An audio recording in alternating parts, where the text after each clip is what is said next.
ॐ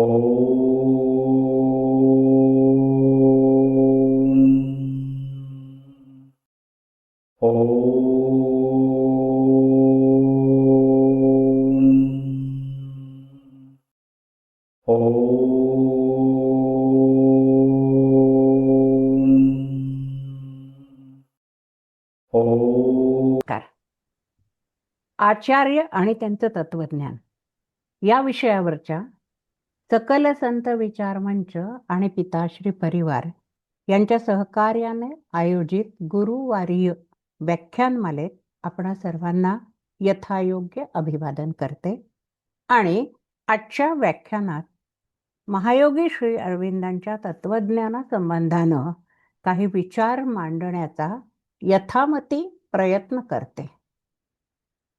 सामान्यपणे सर्वांना परिचित असलेले अन्य आचार्य आणि महायोगी श्री अरविंद यांच्या बाबतीत फरक हा आहे की ते योगी किंवा तत्वज्ञ म्हणून सर्वसामान्य लोकांना तितकेसे परिचित नाहीत जितके एक क्रांतिकारक किंवा स्वातंत्र्य सेनानी म्हणून आहेत.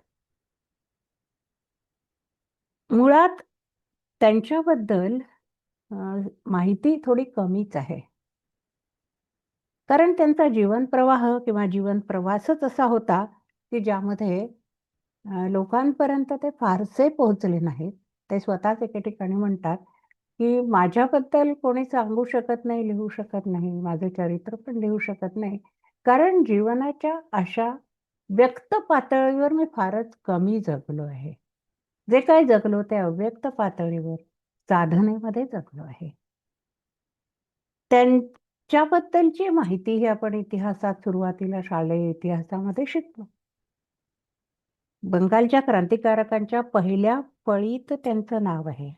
सर्व क्रांतिकारकांना त्यांच्याबद्दल अतोनात आदर आहे. लाल बाल पाल या त्रयींबरोबर काम करण्यात त्यांनी काम केलेलं आहे. आहे ही वर्तमान क्रियापद मी अशासाठी वापरते की जे देशासाठी प्राणार्पण करतात, जे मानवतेच्या कल्याणासाठी आपलं जीवन वेचतात, ते कधीच आपल्यातून जात नसतात. ते असतातच, कायम आपल्याबरोबर त्यांच्या विचारांच्या रूपानं आपल्या स्मरणात असतात. तसंही यापूर्वी याच मंचावर मागच्या वर्षी आचार्यांच्या संबंधाने जे जीवन चिंतन झालं होतं त्यांचं, त्यात महायोगी श्री अरविंदांबद्दल आपण मला वाटतं 2 व्याख्यानं ऐकलेली आहेत. त्यामुळे आपल्या सर्व सदस्यांना ते परिचित आहेत. अगदी संदर्भहीन वाटायला नको म्हणून थोडासा परिचय सांगते. 15 ऑगस्ट 1872 या दिवशी जन्माष्टमीच्या तिथीवर पहाटेच्या वेळी त्यांचा जन्म झाला. त्यावेळी त्यांचे पिता श्री कृष्णधन घोष हे संपूर्णपणे पाश्चात्य संस्कृतीच्या प्रभावाखाली होते, पाश्चात्य वातावरणाच्या प्रभावाखाली होते, त्या रंगात रंगून गेलेले होते. आपल्या पुत्रांबद्दलही त्यांची हीच अपेक्षा होती की त्यांनी ह्या देशाचं, म्हणजे तेव्हा त्या देशाचे शासकच आपल्या देशाचे ब्रिटिश होते ना. आपल्या देशाला ब्रिटिशांचा भारत म्हटलं जात असे. या देशातल्या शासकांच्या प्रमाणे शासक व्हावं आणि त्यासाठी सुरुवातीपासून त्यांनी त्यांच्या शिक्षणाकडे विशेष असं लक्ष दिलं की त्यांना इंग्रजीचं शिक्षण देण्याकडे कसोशीने प्रयत्न केले. अगदी 5व्या वर्षापासून, वयाच्या 5व्या वर्षापासून त्यांना सुरुवातीला शिक्षणासाठी दार्जिलिंगला पाठवलं, ज्या ठिकाणी सगळ्या इंग्रज अधिकाऱ्यांची मुलं शिक्षण घेत होते, आणि त्यानंतर 2च वर्षात, ते 7 वर्षाचे असताना त्यांची रवानगी इंग्लंडला झाली आणि तिथून IAS ही उच्च पदवी मिळवेपर्यंतच त्यांचं शिक्षण तिथंच केलं गेलं. अर्थात ती शेवटची पदवी त्यांनी मिळणार कशी नाही यासाठी प्रयत्न केले आणि ती परीक्षा उत्तीर्ण न होता केवळ देशासाठी ते परत आले, कारण ज्यावेळी ते तिथं राहत होते त्याच वेळी देशाबद्दलची एक प्रचंड अशी भक्तिभावना त्यांच्या मनात निर्माण झालेली होती आणि माझ्या देशासाठी मी काहीतरी केलं पाहिजे हे त्यांना सातत्यानं जाणवत होतं. परत आले, काही दिवस बडोद्याला, नंतर कलकत्त्याला ते होते. कलकत्त्याला असताना माणिकतोळा बॉम्ब प्रकरणामध्ये त्यांना अटक झाली. अलीपूरच्या तुरुंगात त्यांना 1 वर्षभराकरता कारावास झाला कारागृहामध्ये. तिथं असताना त्यांना श्रीकृष्णाचं प्रत्यक्ष दर्शन झालं. आणि त्यामध्ये स्वतः श्रीकृष्णानं त्यांना सांगितलं, की देश स्वतंत्र होणारच आहे. हा देश स्वतंत्र करण्याची जबाबदारी आहे. ज्यांच्यावर आहे ते करणारच आहेत. तुझ्याकडे यापेक्षा मोठं कार्य सोपवलं आहे. त्या कार्याकडे तू लक्ष दे. त्याच काळामध्ये स्वामी विवेकानंदांनी सुद्धा त्यांच्याशी चर्चा केली. वास्तविक पाहता त्यावेळेला ते देहात नव्हते. पण तरीही त्यांनी मार्गदर्शन केलं आणि श्री अरविंद हे पूर्णपणे परिवर्तित होऊन कारागृहातून बाहेर आले.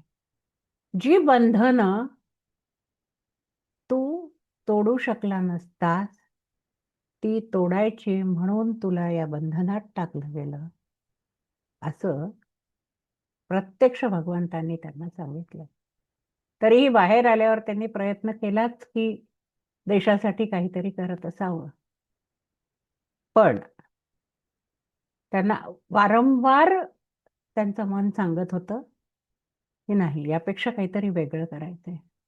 आणि एका खटल्यातून ते सुटले, परंतु त्यांना पुन्हा अडकवण्यासाठी ब्रिटिश सरकार अत्यंत प्रयत्नशील होतं. केव्हाही त्यांना अटक होऊ शकली असती, कारण त्यांनी एक मोठी पदवी दिलेली होती श्री अरविंदांना आणि ती होती most dangerous man in our country. आमच्या देशातला सर्वात धोकादायक माणूस. आमच्या देशातला, कारण तो देश त्यावेळी त्यांचा होता. आणि त्यांना पकडण्यासाठी त्यांच्या मागे ससेमिरा लागणं, त्यांच्या मागे खोट्या आरोपांची त्यांच्यासाठी व्यवस्था करणं, हे सगळी कारस्थानं सुरू झाली. त्यांच्यापर्यंत ही पोहोचली आणि मग त्यातून वाचण्यासाठी पुन्हा त्या संकटात सापडू नये म्हणून ते पॉंडिचेरीला आले. कारण पॉंडिचेरी इथे फ्रेंच राज्यकर्ते होते आणि कुठल्याही प्रकाराने त्यांना तिथं अटक होऊ शकत नव्हती. आणि तिथं आल्यानंतर सुरुवातीला त्यांचा हा विचार होता, की 4-6 महिने इथे राहू शांतपणे भूमिगत राहिल्यासारखं आणि मग त्याच्यानंतर काहीतरी जोमाने पुन्हा कार्याला लागू. पण तिथं गेल्यानंतर त्यांची जी आध्यात्मिक साधना सुरू झाली ती वाढतच गेली. त्या साधनेत अधिकाधिक ते मग्न होत गेले आणि इतके साधनामग्न झाले, की त्यानंतर ते कधीच परत आले नाहीत. त्यांनी जाहीर केलं हिंदू या वर्तमानपत्रात, की मी राष्ट्रकार्यात सक्रिय भाग घेणार नाही. माझा काहीही संबंध नाही राष्ट्रकार्याशी. मी इथं शांतपणे आध्यात्मिक साधना करणार आहे. तेव्हा खूप वर्षांनंतर त्यांच्या मागचा तो ससेमिरा चुकला. नाहीतर कितीतरी वर्ष त्यांच्यावर पाळत ठेवून, लक्ष ठेवून असे इंग्रज अधिकारी तिथे होते. हा अत्यंत लौकिक, अत्यंत वरवरचा आणि अगदी माहीत असावा एवढा एक छोटासा त्याचा परिचय. थोडासा संदर्भ आपल्या लक्षात यावा म्हणून. बाकी त्यांचं पूर्ण आयुष्य हे ज्या तत्वज्ञानामध्ये गेलेलं आहे, त्या या विचारात गेलेलं आहे, ते आपण आज बघणार आहे. ते अत्यंत महत्वाचं आहे. लौकिक आयुष्याची अत्यल्प अशी माहिती करून घेतल्यानंतर आपण त्यांच्या विचारांकडे वळूया. भारतीय तत्वज्ञान हे अत्यंत प्रिय असं त्यांच्यासाठी तत्वज्ञान होतं. माझा देश हा माझा देव आहे. त्यांनी आपल्या पत्नीला सुद्धा पत्रामध्ये लिहिलं होतं, की मला वेड आहे. देशप्रेमाचं वेड आहे. मला देवाचं वेड आहे. या देशासाठी मी काहीही करायला तयार आहे आणि ईश्वर जर असेल या जगात, तर मला हे माहिती आहे, की तो जर असला तर त्याला भेटण्याचा मार्गही असलाच पाहिजे आणि तो मार्ग मी शोधून काढणार आहे. तो मार्ग शोधण्यासाठी मी प्रयत्नशील असणार आहे. तुझी तयारी झाली, त्या पातळीची आध्यात्मिक तयारी झाली, की तू पण इथं ये आणि तू मला साथ देशील ना? असं त्यांनी आपल्या पत्नीला एका पत्रामध्ये विचारलं होतं. पण दुर्दैवाने ती साथ त्यांना पत्नीची मिळू शकली नाही. एका मोठ्या महामारीच्या आजारामध्ये त्यांचा पॉंडिचेरीला येण्यापूर्वीच मृत्यू झाला. असो, हा लौकिक भाग सोडून आपण आता त्यांच्या विचारांकडे वळूया. एक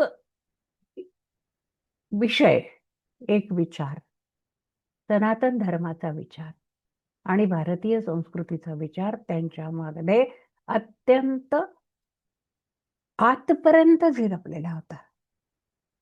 पाश्चात्यांनी भारतीय संस्कृतीवर, सनातन धर्मावर, भारतीय व्यवस्थेवर, साहित्यावर, राज्यकारभारावर, अनेक गोष्टींवर ज्या टीका केल्या होत्या त्या सगळ्यांना ते उत्तर देत होते. ही उत्तरं देत असताना प्रत्येक वेळेला ते भारतीय तत्वज्ञानच प्रस्थापित करत होते. त्यांनी कुठंही असं म्हटलं नाही की काहीतरी नवीन सांगतो आहे. त्यांनी असा अजिबात दावा केलेला नाही की मी काहीतरी वेगळं सांगतोय. प्रत्येक वेळी त्यांनी हेच म्हटलं की जे भारतीय तत्वज्ञान लुप्त होऊ पाहत आहे, जे भारतीय आध्यात्मिक विचार आजच्या बुद्धीच्या कक्षेत, आजच्या समाजाच्या किंवा आजच्या तरुणांच्या, आजच्या मानवाच्या बुद्धीच्या कक्षेत येऊ शकत नाहीत, त्यांना मी आणण्याचा प्रयत्न करतोय त्या कक्षेत. त्यासाठी मी प्रयत्नशील आहे, त्यासाठी ते धडपड करत होते. आणि त्यांनी अनेक ग्रंथ लिहिले. त्यातले काही भाष्य ग्रंथ होते, ज्याच्यात गीता, उपनिषद, वेद, रहस्य यांचा समावेश होईल. काही वैचारिक आणि घणाघाती उत्तरं देणारे होते, ज्याच्यात भारतीय संस्कृतीचा पाया समाविष्ट होईल. आणि मग त्यानंतर त्यांचे स्वतःचे इतर ग्रंथ होते, ज्यात त्यांचं तत्वज्ञान निहित आहे. महत्वाचे 3 ग्रंथ, दिव्य जीवन, योग समन्वय आणि सावित्री. सावित्री ही त्यांची किंवा हे त्यांचं आध्यात्मिक आत्मचरित्र म्हणूया आपण. प्रतिकात्मक रूपाने लिहिलं गेलेलं ते आत्मचरित्र आहे.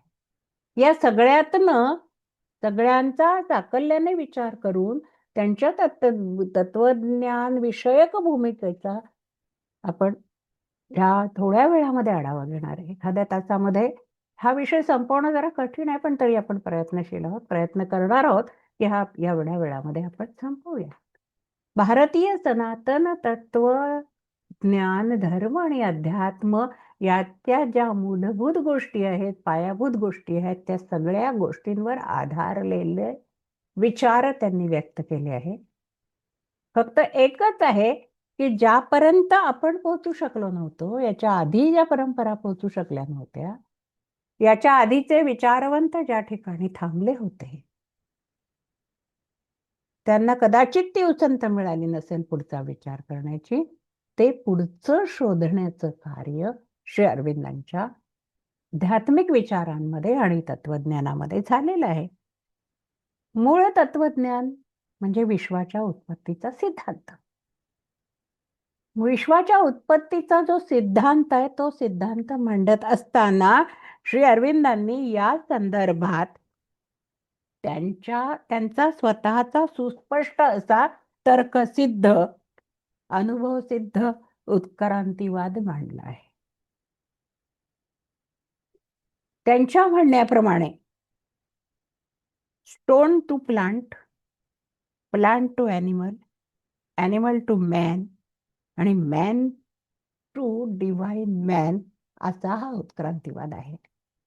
जडातून, भौतिकातून ते ब्रह्म चैतन्य जे खाली उतरलं, विश्वाचं चैतन्य, ब्रह्माचं तेज, एकलं बीज होतं, ज्याला बहुश्याम होण्याची इच्छा झाली त्याच्या मनामध्ये निर्माण, त्यावेळेला जे खाली उतरलं ते सर्वप्रथम भौतिकात आलं, जडसृष्टीमध्ये आलं, जडसृष्टी उत्पन्न झाली, तिच्यात परिवर्तन झालं, रूपांतर झालं. जडसृष्टीचं चैतन्य जड चैतन्य होतं. जड असलं तरी ते चैतन्य होतं, कारण काहीतरी निर्माण झालेलं होतं. त्यातून जे निर्माण झालं ते वनस्पतीचं चैतन्य, सजीव चैतन्य निर्माण झालं. वनस्पतीचं आहे, सजीव आहे, पण एकाच ठिकाणी स्थित आहे. त्यानंतरची जी चेतना उत्क्रांत झाली ती प्राण्याची चेतना उत्क्रांत झाली. जो प्राणी इथून तिथे जाऊ शकत होता आणि तो त्याच्या पद्धतीने काही भावना व्यक्त करू शकत होत्या. त्याचं मन आणि काही अंशी बुद्धी सुद्धा कार्यरत होती. त्यानंतरचे जे उत्क्रांत स्पेशीज म्हणूया किंवा उत्क्रांत वंश जो म्हणूया, तो मानवाचा वंश आहे. हा मानव वंश उत्पन्न झाल्यानंतर त्याच्या बुद्धीच्या चमत्काराने सगळं जग चकित झालं आणि त्यांनी संपूर्ण सृष्टीवर आपला स्वतःचा अधिकार गाजवला. मग आपण असं म्हणायला लागलो की मानव हा सृष्टीचा सर्वात मोठा चमत्कार आहे. मानव हा सृष्टीचा सर्वश्रेष्ठ आविष्कार आहे आणि मानव हा सर्वोत्तम आहे. मानव म्हणजे सृष्टीचा सर्वश्रेष्ठ आविष्कार. मग सर्वश्रेष्ठ म्हटल्यावर मग याच्या पलीकडे काही होणार नाही का? थांबणार आहे का हे उत्क्रांतीचं चक्र? सामान्यपणे आपण असं गृहीत धरलं, पण श्री अरविंदांचं म्हणणं असं आहे की नाही, हा मानव सुद्धा उत्क्रांत होणारा प्राणी आहे. त्याची सुद्धा उत्क्रांती होते आहे. ह्याच्यातून आणखी श्रेष्ठ मानव निर्माण होणार आहे, ज्याला देव मानव म्हटलेलं आहे. आणि त्यांच्या शब्दांमध्ये, त्यांच्या विशिष्ट भाषेमध्ये त्यांनी अतिमानस असं त्याला नाव दिलं. अतिमानस ही शक्ती नाहीये. अतिमानस हे निर्माण झालंय. जसा मानव निर्माण झाला तसा अतिमानस निर्माण झालेला आहे. हे काय आहे, त्याचं रूप काय असेल, कसं असेल? आज जो मनुष्य प्राण्याचा देह आहे तोच तो ते घेऊन येईल का अतिमानस? आपल्याला या सगळ्या कल्पना धूसर वाटतात, पण जर याचा शांतपणे आणि अत्यंत सखोल अभ्यास केला तर यातल्या बऱ्याच कल्पना स्पष्ट होऊ शकतील. आणि त्या मानसिक शक्ती, मानव हा सर्वश्रेष्ठ आहे कारण त्याच्याजवळ मन आहे, मानसिक शक्ती आहेत. आणि ह्या ज्या मानसिक शक्ती आहेत, या मानसिक शक्ती अधिकाधिक विकसित होऊ शकतात, अधिकाधिक उत्क्रांत होऊ शकतात आणि त्या उत्क्रांत होऊन मानव हा ईश्वर होऊ शकतो. तो होईपर्यंत प्रयत्न करायचे आहेत. पूर्वी कधी लहानपणी आपण ऐकलेली म्हणे, नर करणी करे तो नरका नारायण उचाय. दैवी मानव, दैव मानव, देव मानव व्हायला पाहिजे. मानवाची देवत्वाकडे वाटचाल सुरू आहे. ही उत्क्रांतीची, निसर्गाच्या उत्क्रांतीचीच क्रिया आहे. आपल्याला हवी असो किंवा नसो, ती अवस्था आपल्या सगळ्यांना प्राप्त होणारच आहे. जशी सृष्टीला हवी होती का नव्हती हे न विचारताही मनुष्य तिच्यामध्ये आलाय.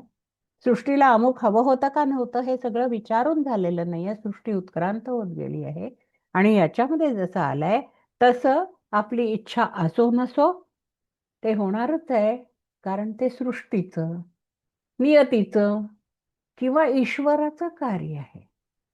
तो ईश्वराचा एक प्रकल्प आहे. सृष्टीच्या निर्मितीपासून ती सृष्टी देवत्वापर्यंत पोहोचणं, सृष्टीमध्ये सगळं दैवी निर्माण होणं, हा ईश्वराचा प्रकल्प आहे. आणि आपण त्या प्रकल्पाच्या शेवटच्या टप्प्यात आहोत. आज जे आपण आहोत ते जवळजवळ त्या प्रकल्पाच्या शेवटच्या टप्प्यात आहोत. म्हणून आपल्याला हे सगळ्याची जाणीव होते आणि हे सगळे ज्ञान आपल्यासमोर उलगडत आहे. या टप्प्यावर आपल्या मनातही त्या ईश्वरापर्यंत, त्या निर्मात्यापर्यंत, ज्याने आपल्याला निर्माण केलं, ज्याने ही सृष्टी निर्माण केली, ज्याने हे संपूर्ण जग निर्माण केलं, त्याच्यापर्यंत पोहोचण्याची तळमळ आहेच. ही धडपड आहे, ही तळमळ आहे. म्हणून तर आपण सगळे इथे एकत्र आहोत. म्हणून तर आपण वेगळे वेगळे विचार, वेगळे वेगळे आचार्य, त्यांचं तत्वज्ञान हे सगळं जाणून घ्यायचा प्रयत्न करतोय की कुठून तरी आपल्याला काहीतरी मिळेल आणि आपण आपली प्रगती पुढच्या टप्प्यावर नेऊ शकू. ती तळमळ आहे. मानवी उद्दिष्टच मुळी उत्क्रांत होणं आहे. मानवी चेतनेचं उद्दिष्टच उत्क्रांत होणं आहे. जसं जे एखादं बी असतं, त्याचं उद्दिष्टच अंकुरित होण्याचं असतं. ते अंकुरित होतच. कुठेही पडलेलं बी अंकुरित होतच. फार क्वचित असे असतात की जे अंकुरित होत नाही. पण बी अंकुरित होतं. त्याचं उद्दिष्टच अंकुरित होण्याचं आहे. तसं मानवी चेतनेचं उद्दिष्टच मुळात उत्क्रांत होण्याचं आहे. त्यासाठी ती चेतना म्हणजे तो मानव धडपड करतो आहे पृथ्वीवर आनंदाचं साम्राज्य स्थापित करण्यासाठी तळमळतो आहे. सगळ्यांच्याच आर्ततेतून ही तळमळ जाणवते. भेटी लागी जीवा लागलीचे आस, पाहे रात्रंदिच वाट तुझी. हे जे म्हटलंय ते तेवढेच साठी म्हटलेलं आहे. हे संत वचन काय? किंवा इब न रहू माटी के घर में, इब न रहू माटी के घर में, इब मैं जाई रहूं हरी मिलन में. हे कबीरांनी म्हणणं काय की ह्या आता मातीच्या घरात नाही राहायचं, मला जाऊन ईश्वराला भेटायचंय. तात्पर्य एकच आहे की तिथपर्यंत पोहोचायचं, स्वरूप व्हायचं. त्या रूपापर्यंत जाऊन त्याच्यात मिसळून जायचंय, त्याच्यात विलीन व्हायचंय, त्याचंच व्हायचंय. मना तेथे धाव घेई राही विठोबाचे पाय. सदंग्र कमळी जडो मुरडता हाटाने अडो, मनात भवचरित्री जडो. ही सगळी सगळी सगळी तळमळ आहे. प्रत्येकाची तळमळ आहे, वेगवेगळ्या पद्धतीने व्यक्त झालेली ही तळमळ आहे. आणि ही तळमळ, ही आत्यंतिक तळमळ जी आहे मानवी मनाची, त्या तळमळीला श्री अरविंदांनी शब्द दिलाय अभिप्सा. अभिप्सा म्हणजे इच्छा. सर्वसामान्यपणे आपण शब्दकोशात अर्थ बघितला तर त्याचा अर्थ इच्छा असं होईल, इच्छा असा असेल. पण ही इच्छा ही सामान्य नसून ईश्वराच्या प्राप्तीची आत्यंतिक तळमळ, जे आपण म्हणतो पोटातून वाटतं, आतून वाटतं कुठून तरी, ही तळमळ आहे. आणि ही इच्छा, ही तळमळ, ही अभिप्सा आहे. ही आध्यात्मिक इच्छा जिला अभिप्सा म्हटलं गेलं, ती आपल्याला जाणवली, ती तळमळ आपल्या मनात निर्माण झाली, ती लक्षात आली की आपण ईश्वर प्राप्तीच्या मार्गावर चालायला लागलो म्हणूया, किंवा म्हणूया की तो ईश्वर प्राप्तीचा मार्ग आपल्याला दिसतो आहे. आणि कदाचित तो मार्ग आपण अवलंबू. ह्याची ती सुरुवात आहे, ती चुणूक आहे.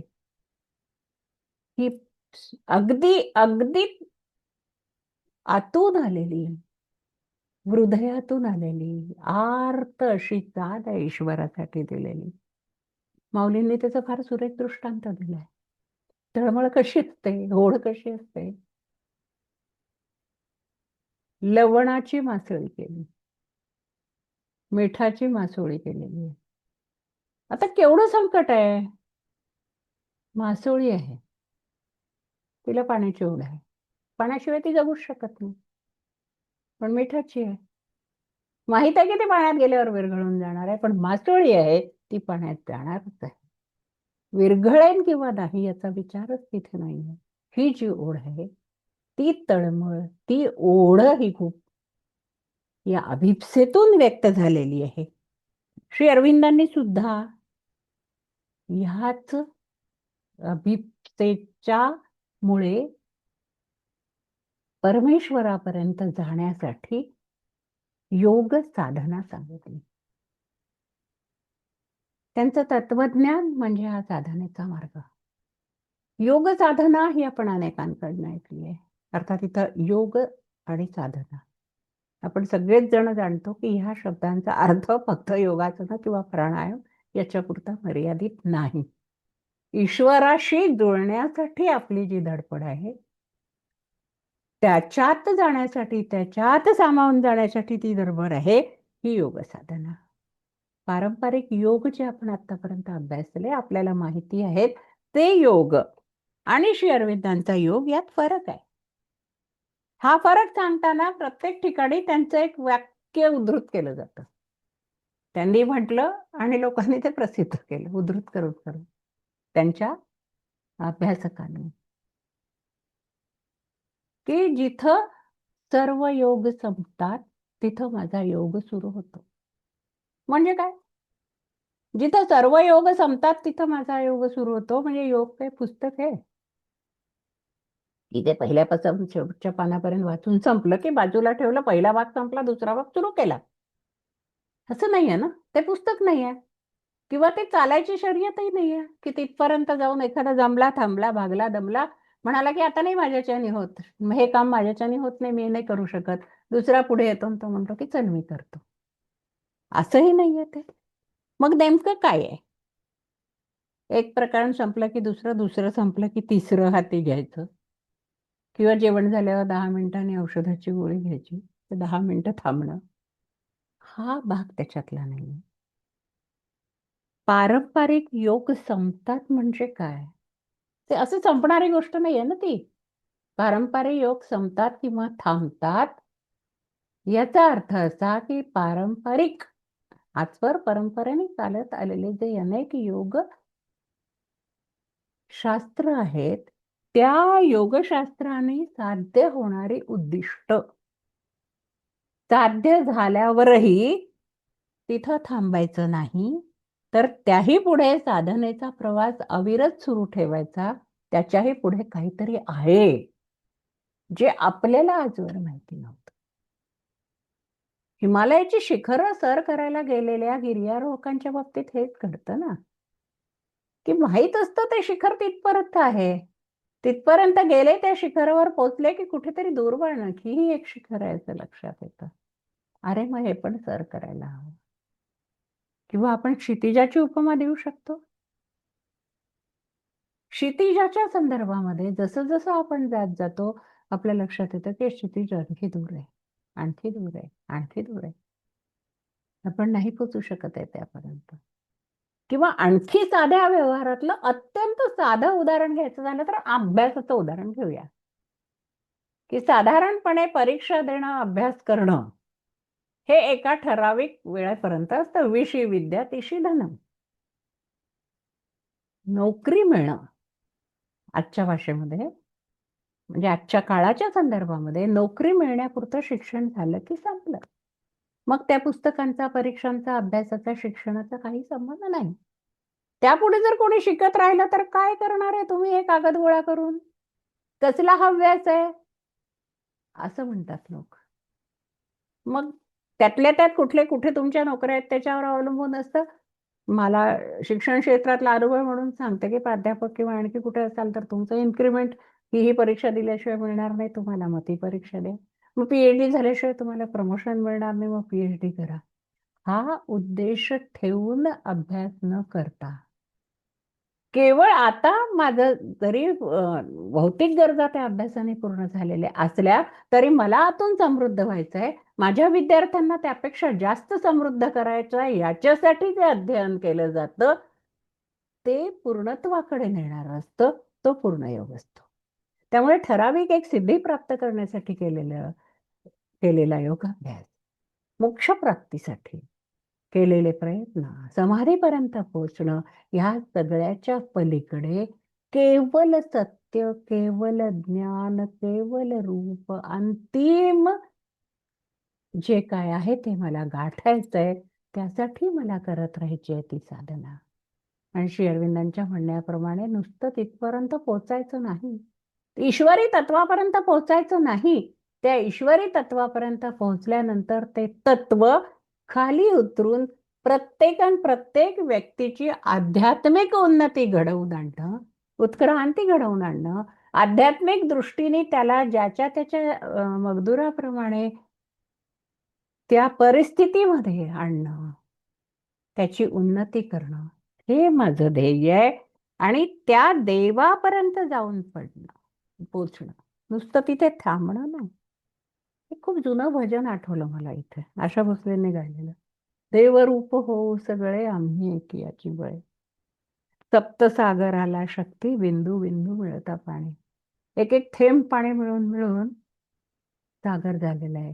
त्याची शक्ती आहे ती. देवरूप होऊ सगळे, आपण सगळे देवरूप होऊया, एकत्र येऊया, एकत्र येऊन देवरूप होऊया. एक दिव्य अणुरेणू ते युगे युगे फिरते अवनी. एकाच छोट्याशा कुठल्या तरी अणुरेणूंची जमा झालेली अनेक छोटे छोटे छोटे मिळून एवढी मोठी पृथ्वी झाली आहे, ती युगानुयुग फिरती आहे. तसे आपण सगळे एकरूप होऊ आणि देवरूप होऊ. प्रत्येकामध्ये ती शक्ती असली पाहिजे. कोणत्याही पदार्थाच्या प्रत्येक अणूमध्ये तेवढीच शक्ती प्रत्येकच अणूमध्ये साचलेली असते. एकत्रितपणे त्याच ती प्रत्येक अणूमध्ये जशी सगळी शक्ती आहे तशी पृथ्वीवरल्या प्रत्येक मानवामध्ये आध्यात्मिकता असली पाहिजे, आध्यात्मिक उन्नती झाली पाहिजे, त्याला ही जाणीव असली पाहिजे. आणि ती जाणीव म्हणजे मी शरीर नाही.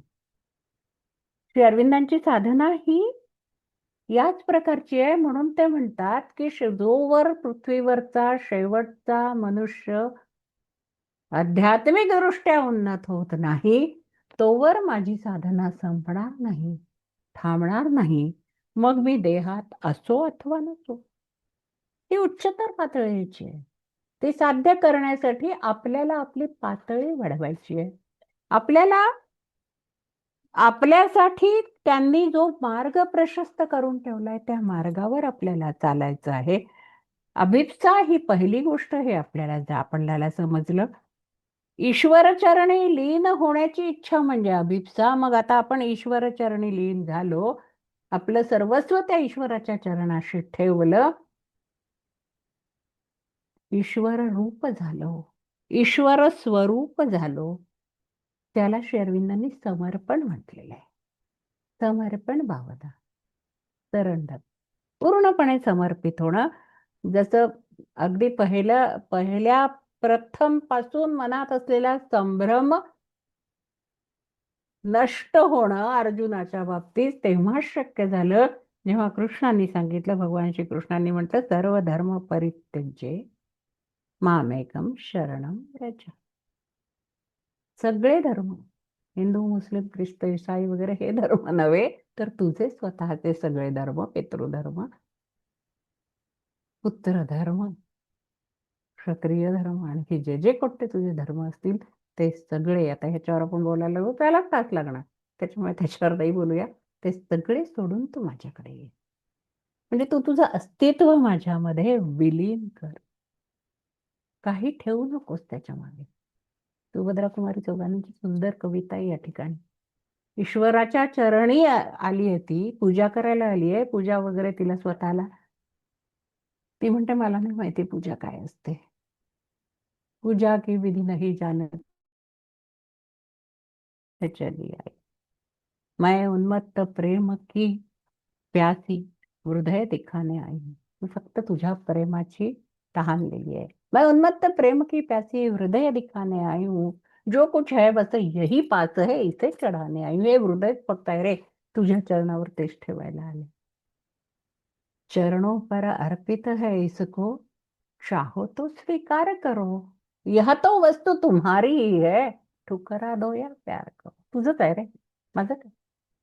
तूच तर निर्माण केलंस ना, तूच तर आहेस ना इथे आतमध्ये बसलेला. हे तुझ्या चरणावर आहे. इतकी समर्पित भावना आहे. समर्पण या शब्दाचा प्रतिशब्द असतो त्याग. त्याग करायचा. कशाचा त्याग करायचा? पुढचा शब्द त्याग आहे. सामान्यपणे असं म्हटलं जातं की आता त्याची काही कशात इच्छा राहिली नाही, आध्यात्मिक झालाय तो, निरीच्छ झालाय, विरक्त झालाय. श्री अरविंदांच्या तत्वज्ञानामध्ये एक सर्वात महत्वाची गोष्ट ईशा म्हटलेली आहे की ईश्वर प्राप्तीसाठी कसलाही त्याग करायची गरज नाही. कोणत्या गोष्टींचा, भौतिक गोष्टींचा त्याग करायची गरज नाही, बाह्य गोष्टींचा त्याग करायची गरज नाही. ज्या गोष्टी त्यागायच्या आहेत त्या तर आपण आपल्या जवळच ठेवतो, आणि ज्या गोष्टी काही संबंधच नाही आपल्याशी त्या गोष्टी त्या घरदार सोडून जातो. आम्ही संन्यास घेतो, आणि मग संन्यास घेऊन आम्ही ज्या ठिकाणी जातो तिथे पुन्हा एक कुटी बांधतो, तिथे पुन्हा एक 3 दगड मांडून चूल सुरू करतो, तिथे पुन्हा खाण्यापिण्याची व्यवस्था, म्हणजे पुन्हा त्याच्यात गेलो. संन्यस्त वृत्ती असणं आणि घरादाराचा त्याग करणं. त्यांनी याचं विश्लेषण केलं. हे मी अगदी सामान्यच उदाहरण सांगते, इतकं सोपं, इतकं साधं नाहीये ते.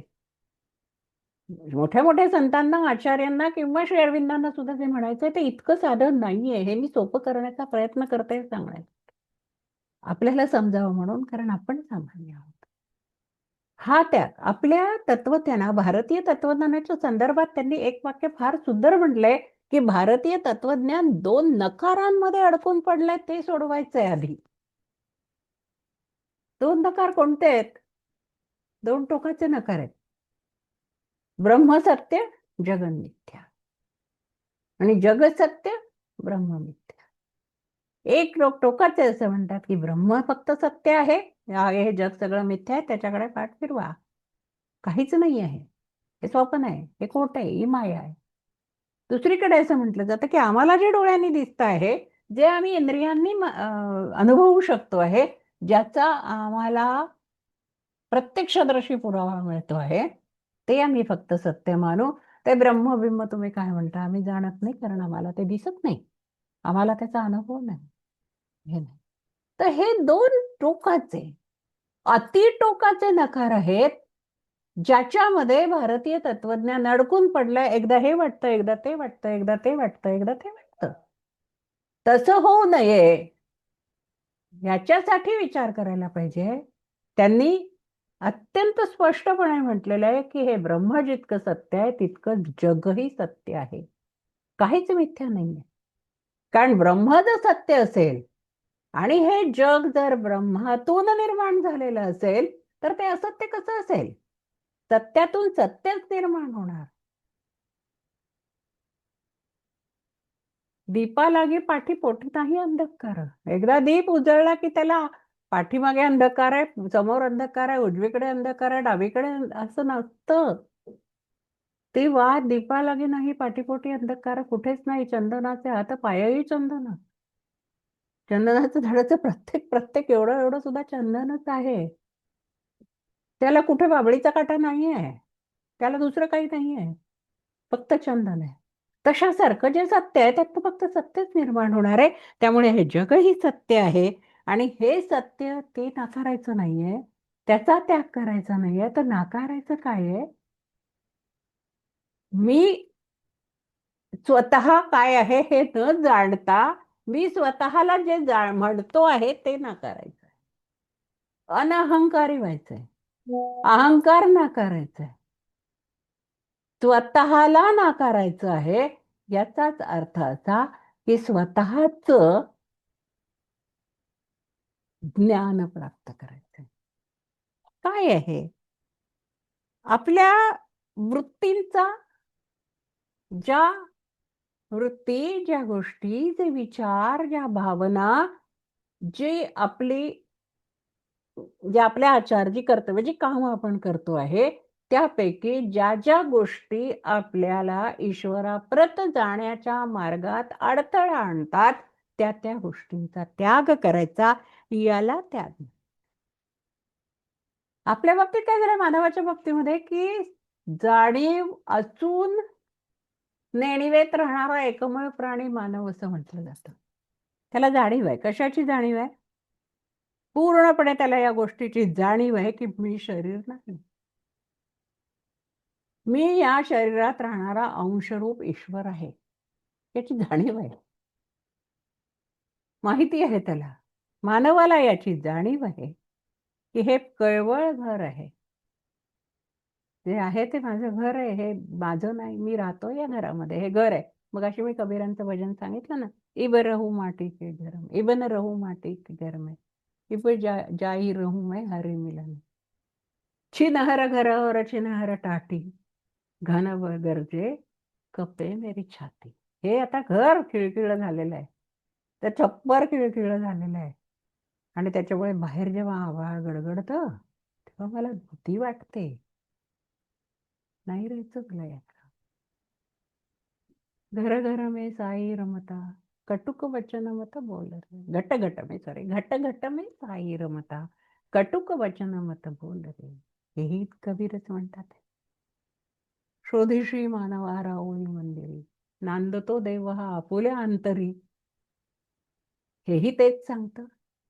मोको कहाँ ढूंढे रे बंदे, मैं तो तेरे पास हूं. सब सांसों के सांस में खोजी है तो तुरती मिलियो, सब सांसों के सांस में, हेही कबीरच म्हणतात. हे सगळं माहिती आहे.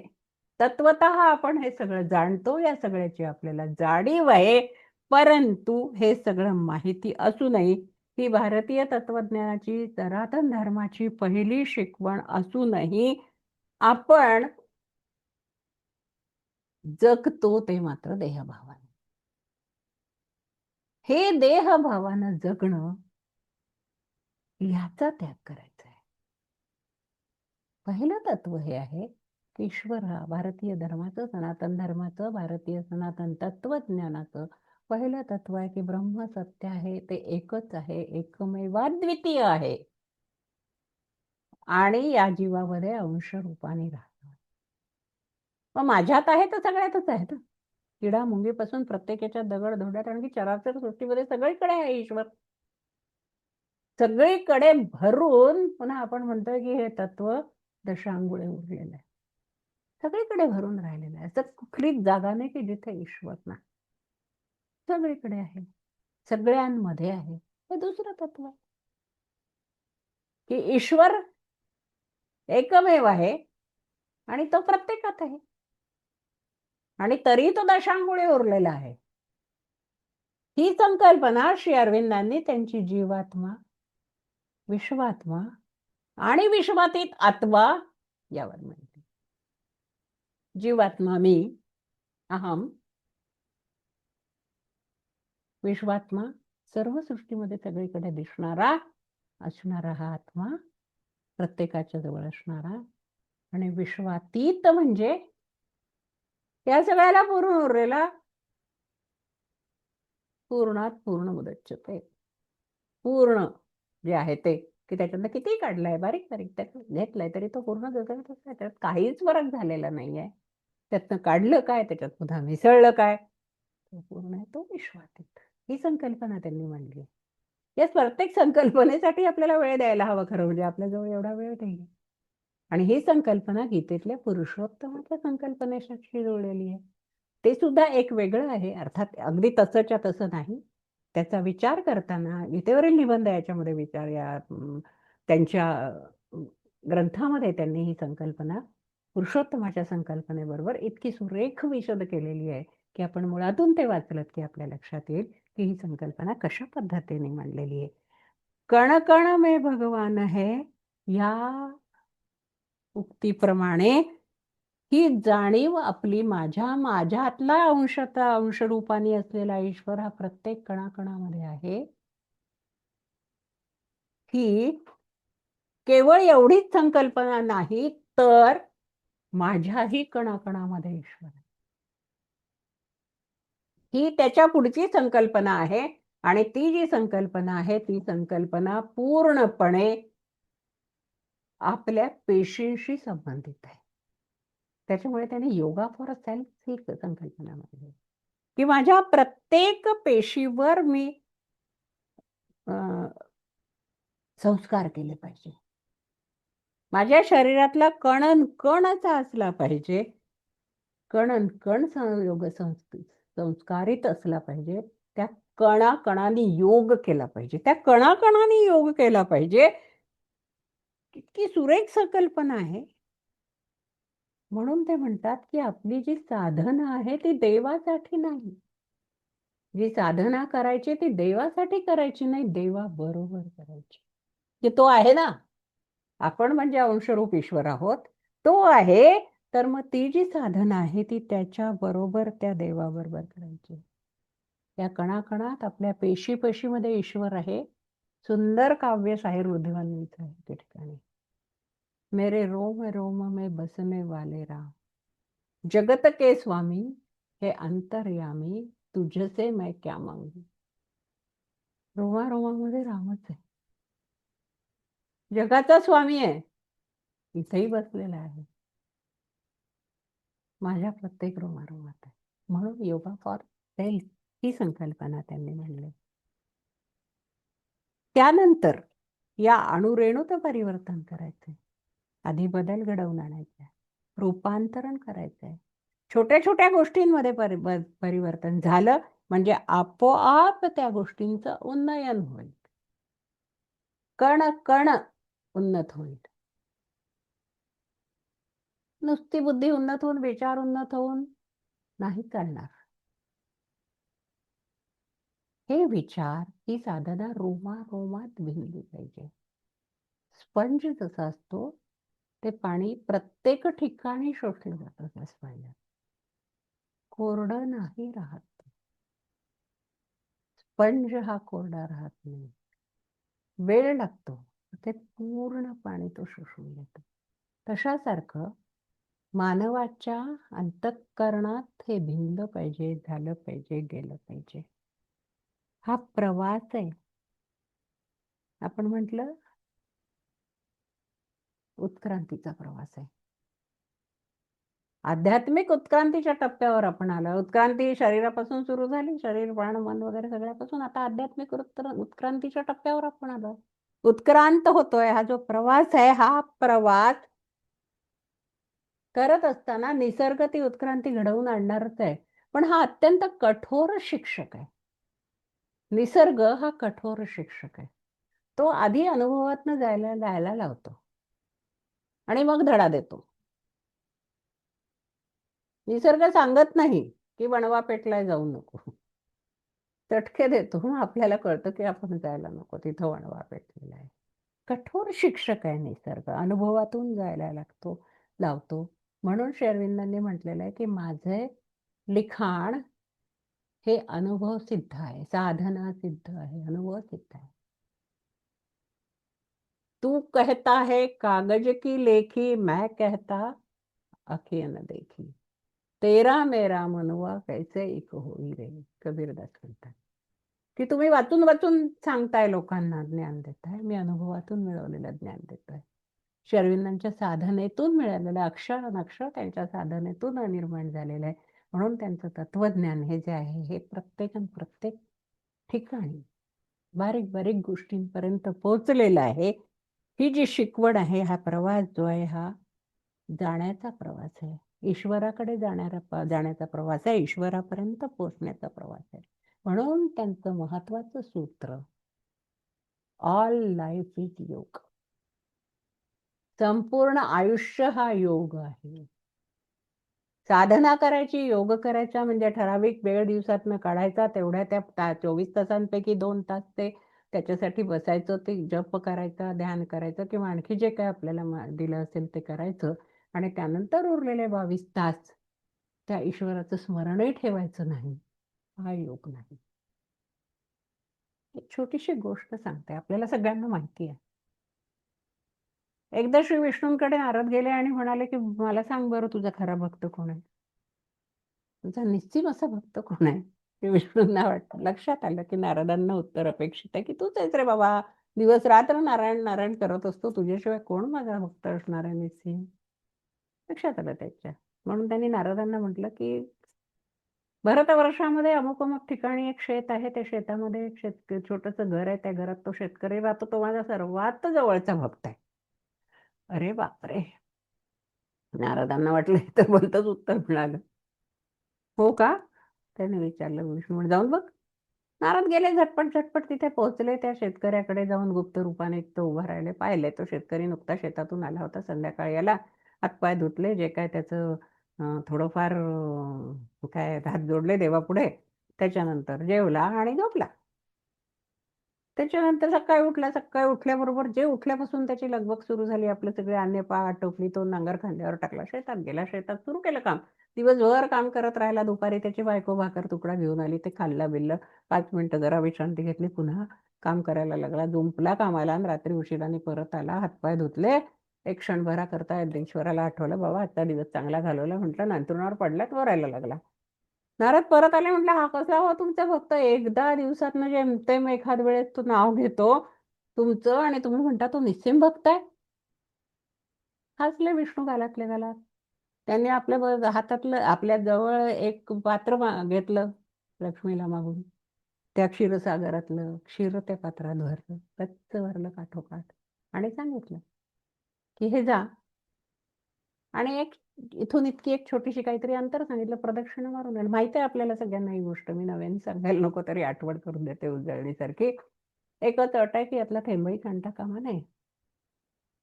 ठीक आहे म्हणले नारद. निघाले. असं हातावर फुलपात्र ठेवलं आणि त्याच्याकडे पाच चालले प्रदक्षिणा घालायला. पूर्ण प्रदक्षिणा घेऊन परत आलं आणि त्याच्यापुढे, घे बाबा तुझं काम झालं. ईश्वरा आणलं मी हे. भगवंता तू सांगितलं तसंच केलं असते. किती वेळा रे बाबा माझं नाव घेतलं एवढ्या याच्यामध्ये. चक्क नारद. काही काही काय म्हणता. दूध त्या पात्रातलं दूध सांडू नये, हिंकळू नये म्हणून बघू का तुमचं नाव घेऊ. तुमचंच तर काम करत होतो. तुम्ही सांगितलेलंच काम करत असताना नाव घ्यायची काय गरज आहे. भगवान म्हणाले हेच तर मी तुला सांगतोय की तो माझंच काम करतोय, मग त्याला माझं नाव घ्यायची काय गरज आहे. याला म्हणायचं ऑल लाईफ इज सेवा. कायेन वाचा मनसेंद्रियत्वा बुद्ध्यात्मना वा प्रकृती स्वभाव करोमि यद्यत. कायेने वाचेने मनाने इंद्रियांनी बुद्धीने स्वभावाने जे जे काय मी जे करतो आहे ते ईश्वराने नेमून दिलेलं कार्य करतो आहे. आणि हे ईश्वर नियोजित कार्य करत असताना ते करून पुन्हा ईश्वराला अर्पण करतो आहे. मग वेगळं काय करायला हवंय. इतकी प्रत्येक गोष्टीतली निष्ठा म्हणजे योग, म्हणजे पूर्ण योग. म्हणायला सांगायला खूप सोपं आहे, आचरणात आणायला तितकंच कठीण आहे. जसं भक्ती मार्गाबद्दल दासगणू महाराजांनी म्हटलं ना की जेवी गगनाचे जवळपणा नेत्रालाही दिसत असेल. भक्ती मार्ग सोपा आहे. कसा सोपा? जेवी गगनाचे जवळपणा. जवळ दिसायला गगन जवळ दिसतं, पण जवळ नाही. तसा भक्ती मार्ग म्हणायला सोपा आहे, सोपा नाही. तशासारखं हे आहे. प्रत्येक कार्य ईश्वर अर्पण करून समजणं. शरीर वाणी मन बुद्धी इंद्रिय आत्मा आणि स्वभाव यांच्या साह्याने, यांच्या मदतीने जे जे काय करतो ते कार्य ईश्वराचंच आहे, ईश्वराला समर्पित करतोय, त्याच्यासाठी करतो आहे, हे सगळं जे म्हणायचं आहे हे म्हणणं म्हणजे पूर्ण योग. आणि म्हणून संपूर्ण जीवन हा योगच आहे एक प्रकारे, वेगळं काही नाही असं श्री अरविंद म्हणतात. श्री अरविंदांचं तत्वज्ञान समजायला कठीण अवघड अशी सगळ्यांची समजूत आहे. तसं नसतं. कदाचित असं होत असेल की आपली क्षमता कमी पडत असेल. एखादी गोष्टीची काठिण्य पातळी जास्त असेल तर आपली आकलन क्षमता वाढवावी लागते ना. प्राथमिक शाळेमध्ये आपण जे शिकतो गणित, त्यापेक्षा त्या गणिताची काठिण्य पातळी जर माध्यमिक शाळेमध्ये वाढत असेल तर आपल्याला विद्यार्थ्यांची आकलन क्षमता, कार्यक्षमता, तर्कक्षमता हे सगळं वाढवायला लागतं ना. तशासारखं आपण वाढवायला पाहिजे. क्षमतेला एक सुंदर शब्द आहे पात्रता. परवा मी कुठेतरी एका भाषणात एक सुंदर उपमा ऐकली. पात्रता. पात्र म्हणजे काय हो? पात्र म्हणजे भांड. साधं भांड. अनेक भांड्यामध्ये अनेक गोष्टी आपण करत असतो वेगळ्या वेगळ्या. पण आपल्या घरी दुधाची भांडी वेगळी असतात. दुधाच्या भांड्यामध्ये दही, त्याच्यात फोडणी देणं किंवा काही असं नाही करत. बाहेर दूधवाला येतो, जर समजा आता आपल्याकडे दूधवाला पाकिटं येतात दुधाची, जे काय असेल ते, पण ते दूध जेव्हा भांड्यात ओतायचं असेल, त्या पात्रात ओतायचं असेल, तेव्हा ते पात्र कुठेही किती स्वच्छ घातलेलं असलं, कुठेही ठेवलेलं असलं तरी आपण एकदा विसळून घेतो ते पाणी घालून. तसं हे जे दुग्ध आहे ते दुग्ध आपल्या अंतःकरणाच्या पात्रामध्ये जर घ्यायचं असेल तर ते पात्र आधी घासून पुसून स्वच्छ करेपर्यंत त्या पात्राची गुणवत्ता वाढायला हवी. आपोआप ते दूध अमृतासारखं होऊन जाईल. नाशण्याचा प्रश्नच येणार. श्री अरविंदांचं तत्वज्ञान समजण्यासाठी, श्री अरविंदांचे विचार समजून घेण्यासाठी आपण आपल्याकडून आपली स्वतःची क्षमता वाढवणं, त्यांचे विचार अधिकाधिक ग्रहण करण्यासाठी बारकाईने सूक्ष्मतेने बघणं महत्वाचं आहे. त्यांच्या साधारणतः तत्वज्ञानामधले 10 महत्वाचे मुद्दे काढून मी वेगळे वेगळे सांगितले. एकत्र गुंफून हे जे वेगळे वेगळे 10 मुद्दे होते, त्या 10 मुद्द्यांवर त्यांचं संपूर्ण तत्वज्ञान आधारलेलं आहे. आणि हे मुद्दे अभिप्सा, समर्पण, त्याग, योगा फॉर सेल्फ, उत्क्रांती, परिवर्तन, रूपांतरण, दिव्यत्वाकडे जाणं, योगा फॉर सेल्स. आणि सर्वात महत्वाचं म्हणजे ऑल लाईफ इज योग. योग फॉर सेल्स आणि योगा नव्हे, तो शब्द नको आहे वापरायला कुठे. योग असंच म्हणायला पाहिजे. योग मराठीत म्हणू की इंग्रजीत म्हणू. आणि संपूर्ण आयुष्य म्हणजे एक योगच आहे. म्हणजे आपलं जीवन हे योगाचं जीवन असायला हवंय. सर्वसाधारण प्रपंचात असलो तरीही हेच त्यातलं महत्वाचं सांगणं आहे. आणि हा जो अत्यंत महत्वाचा संदेश आहे हा त्यांच्या ह्याच्यातनं आलेला आहे, त्यांच्या तत्वज्ञानातून आलेला आहे. बारीक बारीक गोष्टींचा आपण अभ्यास केला किंवा त्यांचं तत्वज्ञान अभ्यासलं, त्यांचे तत्वज्ञानावरचे ग्रंथ अभ्यासले, त्यांचे भाष्य ग्रंथ अभ्यासले, एवढंच काय त्यांचं काव्य अभ्यासलं, किंवा त्यांनी विविध व्यक्तींवर लिहिलेले, कालिदासावर लिहिले, बाजीप्रभूंवर लिहिलेले, भारतमातेवर लिहिलेले, महाभारतावर लिहिलेले आहे, कितीतरी विविध विषयांवर त्यांनी उर्वशीवर लिहिलेलं आहे. या सगळ्या गोष्टींचा विचार केला किंवा सावित्री हे महाकाव्य अभ्यासलं तर खात्रीने आपण या तत्वज्ञानाच्या महासागराच्या तळाशी जाऊन आपल्याला हवी असलेली मौक्तिक उज्जळभर जरी नाही तरी 2-4 तरी आणू शकतो असा मला विश्वास वाटतो. आणि या विश्वासाबरोबर मी इथे थांबते. सकल संत विचार मंचाने मला ही जी संधी दिली, अल्प मतीप्रमाणे, माझ्या बुद्धीप्रमाणे, प्रयत्नांप्रमाणे मी आपणासमोर हे सगळं सादर केलं. आपल्याला आवडलं असेल असं गृहीत धरते आणि थांबते. धन्यवाद.